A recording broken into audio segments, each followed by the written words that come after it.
प्रतुला चड्ढा है। मैं अमरनाथ विद्याश्रम में कक्षा 8वीं की हिंदी की अध्यापिका हूँ।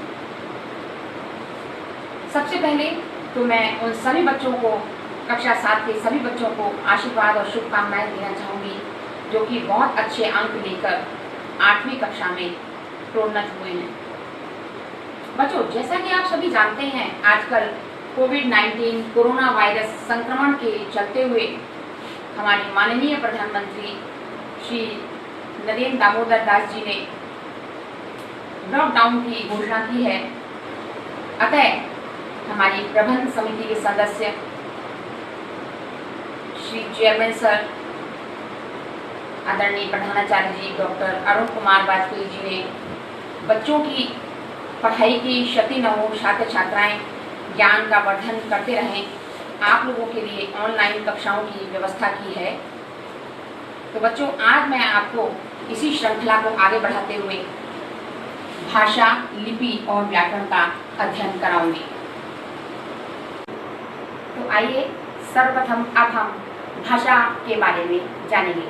भाषा, जैसा कि सभी मनुष्य जानते हैं कि सभी मनुष्य अपने भावों और विचारों को व्यक्त करना चाहते हैं। जिन माध्यमों के द्वारा मनुष्य अपने विचार और भावों को अभिव्यक्त करता है उसे भाषा कहते हैं। भाषा शब्द संस्कृत धातु के भाष शब्द से बना है, जिसका अर्थ होता है बोलना। अब मैं आपको भाषा की परिभाषा समझाती हूँ।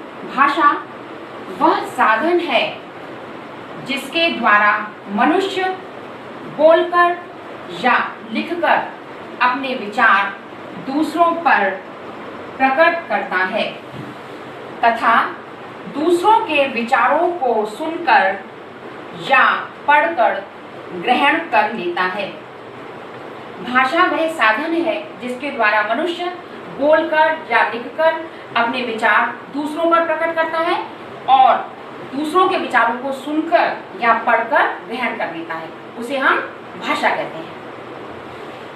भाषा के अंतर्गत, भाषा प्रक्रिया के अंतर्गत 4 बातें होती हैं: बोलना और सुनना, लिखना और पढ़ना। बच्चों, अब हम अध्ययन करेंगे भाषा के कितने रूप होते हैं। भाषा के मुख्यतः 2 रूप होते हैं, मौखिक और लिखित भाषा। बच्चों, यदि भाषा ना होती तो संसार की कल्पना कैसे होती? संपूर्ण संसार भाषा के बिना गूंगा व बहरा प्रतीत होता। अर्थात भाषा का हमारे जीवन में बहुत महत्व है। तो मैं अभी जैसा आपको बता रही थी कि मौखिक भाषा, कथित भाषा व लिखित भाषा के बारे में। मौखिक भाषा, जब हम मुख से बोलकर किसी बात को समझाते हैं तो उस भाषा को मौखिक भाषा कहते हैं। जब हम मुख से बोलते हैं और वो भाषा कानों द्वारा सुनी जाती है तो इसे मौखिक भाषा कहते हैं। मौखिक भाषा के अंतर्गत दूरदर्शन, वाद विवाद, संवाद इत्यादि आदि को ले सकते हैं। अब भाषा का दूसरा रूप है लिखित भाषा।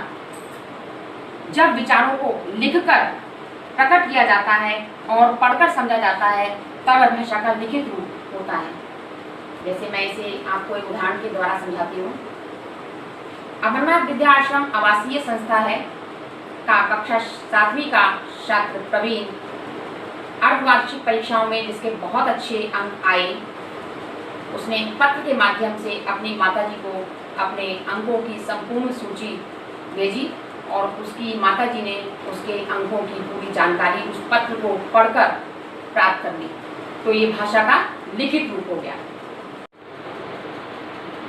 बच्चों, मौखिक और लिखित भाषा के अतिरिक्त भाषा का एक और रूप भी कभी कभी दिखाई देता है जिसे हम सांकेतिक भाषा कहते हैं।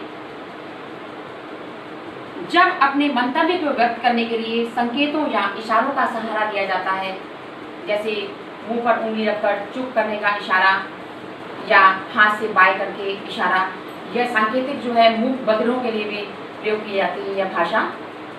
और बच्चों, जैसे मैं समझा सकती हूँ उदाहरण के माध्यम से, पुस्तकालय अध्यक्ष ने पुस्तकालय में छात्र छात्राएं जब बात कर रहे थे तो मुंह पर उंगली रखकर इशारा चुप रहने का किया और सभी छात्र चुप हो गए।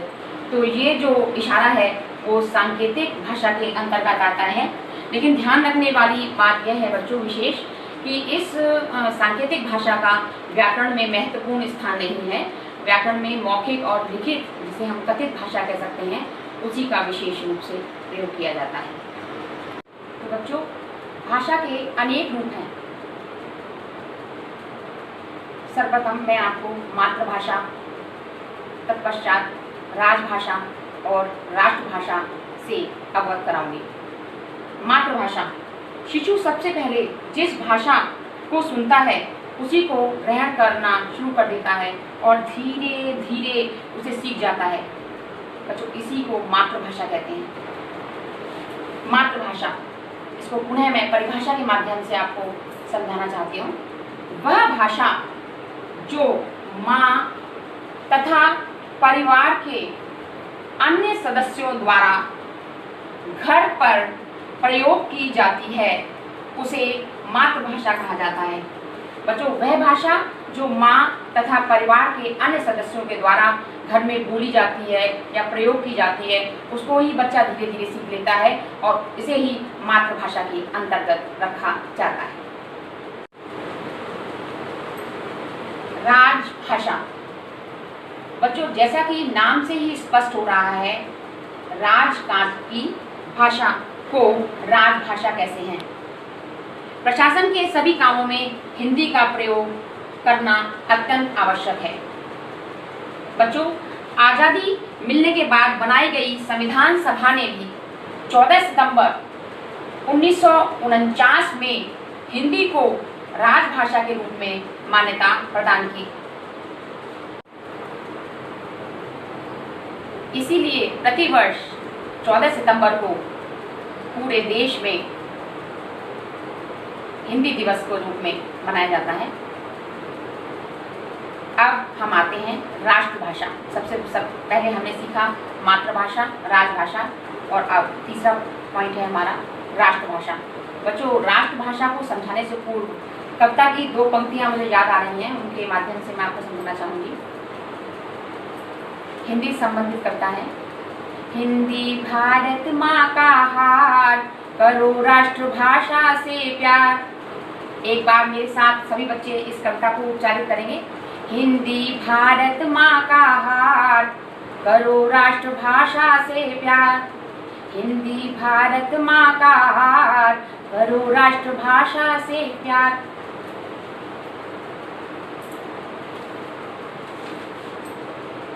किसी देश के अधिकांश भाग में जिस भाषा का प्रयोग किया जाता है, पूरा राष्ट्र जिस भाषा में बातचीत करता है, उसे हम राष्ट्रभाषा कहते हैं। हमारे देश में अधिकतर लोग हिंदी में बोलते और समझते हैं, इसलिए बच्चों हिंदी ही हमारी राष्ट्रभाषा है। तो प्यारे बच्चों, अब मैं आपको समझाऊंगी भारत की भाषाएं। बच्चों, भारत में अनेक भाषाएं बोली जाती हैं। विभिन्न राज्यों में अलग अलग भाषाएं बोली जाती हैं, जैसे कश्मीर में कश्मीरी, असम में असमिया, गुजरात में गुजराती, केरल में मलयालम। बच्चों, भारतीय संविधान ने 22 भाषाओं को मान्यता दी है, या भारतीय संविधान में 22 भाषाओं को मान्यता प्रदान की गई है, हम कह सकते हैं। वे भाषाएं हमारे सामने यहाँ श्याम पट्ट पर अंकित हैं। ये भाषाएं हैं बच्चों हिंदी, पंजाबी, उर्दू, डोंगरी, कश्मीरी, बांग्ला, असमिया, उड़िया, गुजराती, मराठी, कोंकणी, तमिल, मैथिली, सिंधी, संस्कृत और अंग्रेजी। तो जो 22 भाषाएं हैं बच्चों, इनको हमको याद करना है कि हमारे संविधान में किन किन भाषाओं को मान्यता प्रदान की गई है। बच्चों, अब मैं आपको समझाऊंगी बोली के बारे में। बोली का क्षेत्र सीमित होता है। बोली भाषा का ही एक क्षेत्रीय रूप होती है। जैसे गढ़वाल में जो बोली जाने वाली भाषा है गढ़वाली है, इसी प्रकार भोजपुरी, हरियाणवी तथा राजस्थानी भी बोलियां हैं।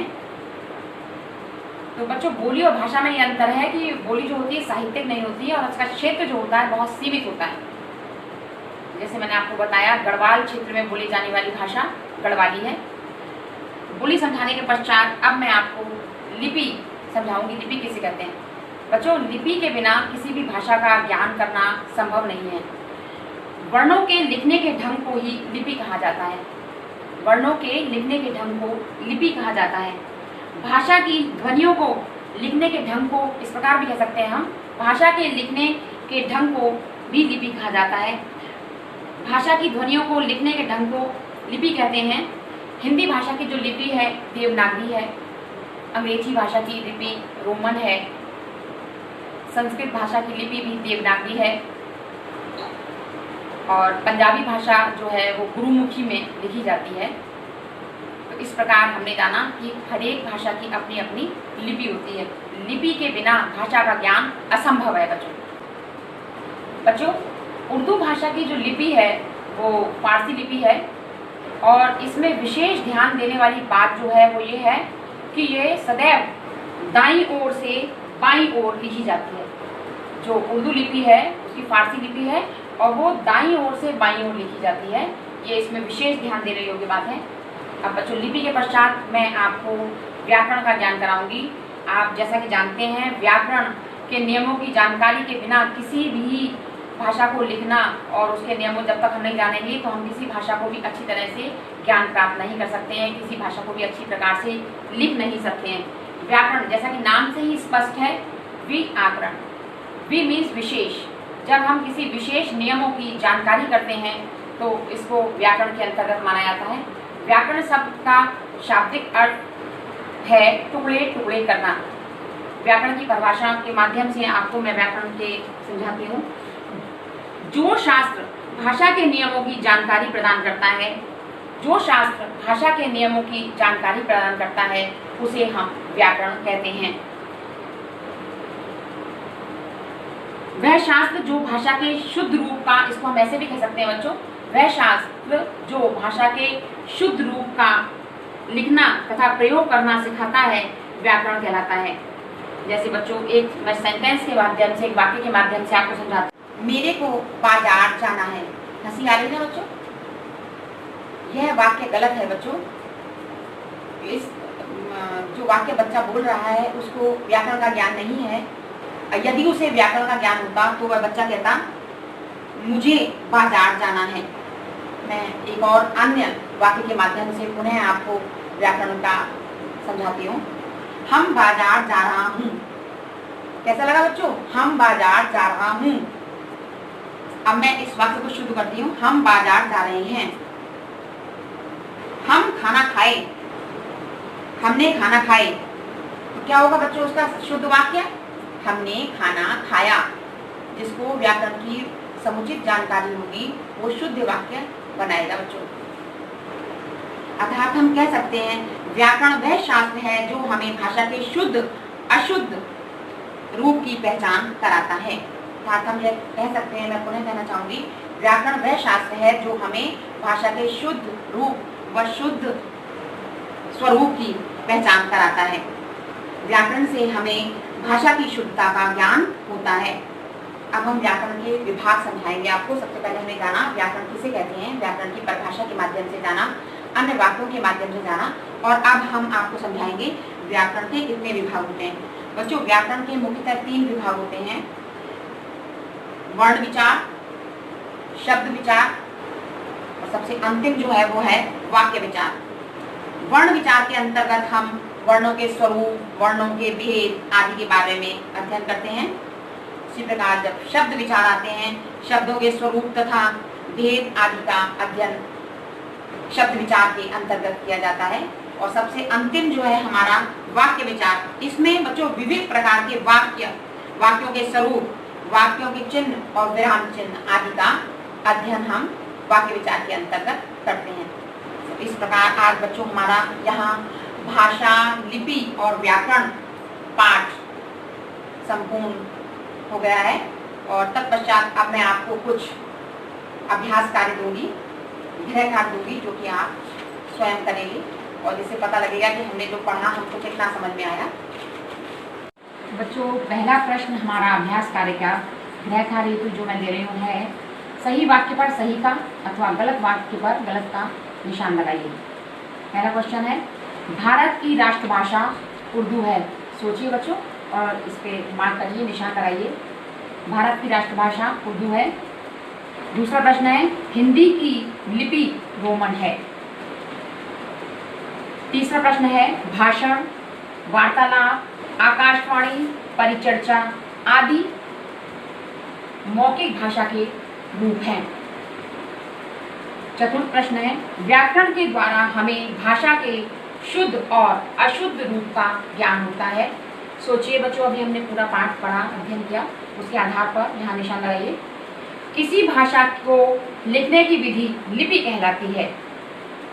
अब बच्चों, ये दूसरा प्रश्न है हमारा, जोड़े बनाइए। भाषा, लिपि। भाषा अंग्रेजी, इसकी लिपि कौन सी है? भाषा हिंदी भाषा, लिपि संस्कृत भाषा की लिपि कौन सी है? और पंजाबी भाषा की लिपि कौन सी है? इसके आपको जोड़े बनाने हैं। अगला प्रश्न है बच्चों हमारा, संस्कृत और हिंदी की लिपि है संस्कृत, रोमन, देवनागरी, फ्रेंच। अगला प्रश्न है, अंग्रेजी भाषा किस लिपि में लिखी जाती है? अंग्रेजी भाषा किस लिपि में लिखी जाती है? विकल्प है देवनागरी, रोमन, गुरुमुखी। तृतीय प्रश्न है, हमारे देश की राजभाषा है? अ विकल्प है हिंदी, अंग्रेजी, संस्कृत। चतुर्थ प्रश्न है बच्चों, भाषा के रूप होते हैं, मुख्य रूप होते हैं 2, 1, 3। कितने रूप होते हैं बताने हैं आपको। अगला प्रश्न है, संविधान में हिंदी को किस रूप में मान्यता दी गई? संविधान में हिंदी को किस रूप में मान्यता दी गई? उसका विकल्प है संपर्क भाषा, राजभाषा, राष्ट्रभाषा, सबसे अंतिम है मातृभाषा। अगला प्रश्न है, राजभाषा का अर्थ है, राजभाषा का क्या अर्थ है? देखिए ऑप्शन है उसका, विकल्प राजाओं की भाषा, सरकारी भाषा, राज्य की भाषा, अंतिम सबसे मातृभाषा। अगला प्रश्न है, हिंदी को राजभाषा की मान्यता कब प्रदान की गई? हिंदी को राजभाषा की मान्यता किस सन में प्रदान की गई? 14 सितंबर 1947, 14 सितंबर 1949, 15 अगस्त 1947, 14 सितंबर 1950। प्रश्न नंबर 2 है बच्चों, निम्नलिखित प्रदेशों में बोली जाने वाली भाषाओं के नाम लिखिए। दिल्ली, मध्य प्रदेश, महाराष्ट्र, पंजाब, गुजरात, हरियाणा, जम्मू कश्मीर और सबसे अंतिम है पश्चिम बंगाल। प्रश्न नंबर 3 है बच्चों, निम्नलिखित क्रियाओं में भाषा के किस रूप का प्रयोग किया गया है?